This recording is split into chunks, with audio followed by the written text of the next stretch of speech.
Why are rainbows so beautiful? Probably because it's love by name.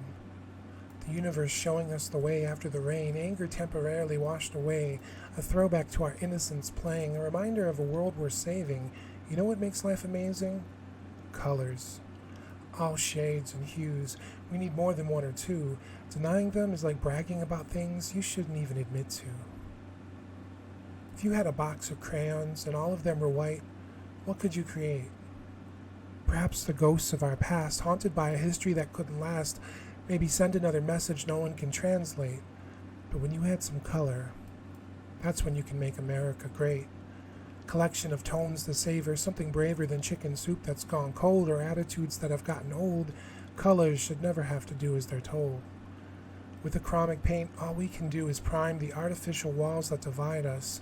We need something vibrant to design the opus inside us, discard the plain old lies that confine us, and embrace the ever-patient truth trying to find us. When I open my eyes, I don't want to see 1950. I want full color, 4K, HD. We don't need undeveloped works to spoil the progress we made. When the world is limited to black and white views, we're stuck with shades of gray. There's no understanding, just privilege demanding that life doesn't change. Bullies like less, they treat color like a contest, discard the most glorious examples and stereotype the rest.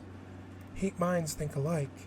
It's why they see black and brown the same, a pigment of their imaginations, declaring emergencies like permit patties, always finding colors to blame, calling the authorities on kids selling lemonade, on neighbors, on customers, on citizens, saying you need billions of dollars to stop more from coming in. I want to see our most vivid creations, a canvas with no limitations. America wrote lofty aspirations, but instead developed a guilty conscience. It started with a promise, didn't know it had options. When the national anthem plays, when we pledge to the flag, hearts get covered. So they don't have to see our lack of progress. How there's still deniers out there, who see the visible spectrum of light but won't let it in. Those who think rainbows are gay, who think blood is not the same under different colored skin. History is persistent. It won't ask for consent. It has a two-tone intent that only goes where it went. It's a bad attitude that's no longer invited, always trying to keep the loudest, proudest colors quiet. What's the opposite of a rainbow? A non-reflective vacuum that sucks the flavor out of melting pots, pretending humanity is something it's not, running into thoughts that always divided, tired ideas that need to be reminded that every time we try it, the truth starts lying. We're being dishonest with ourselves if we think walls work well. Desperation finds a way around it. Determination always surrounds it, and the barrier eventually becomes a bridge to one another. Ever notice the walls that divide us are always one color?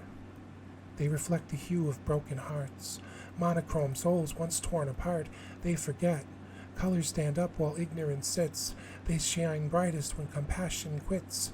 Unafraid of small minds, always more stylish than hypocrites. It doesn't take a genius to know. Color finds hope where hate refuses to go, so stop pretending your racism is patriotism. If you want to stop letting in refugees, stop creating them. Take your fists and open them. Now do the same with your eyes, your minds. Let the color inside. I know. Masterpieces take time, but no walls, no ignorance, no selfishness can refute this simple yet everlasting truth. Life is so much better in color.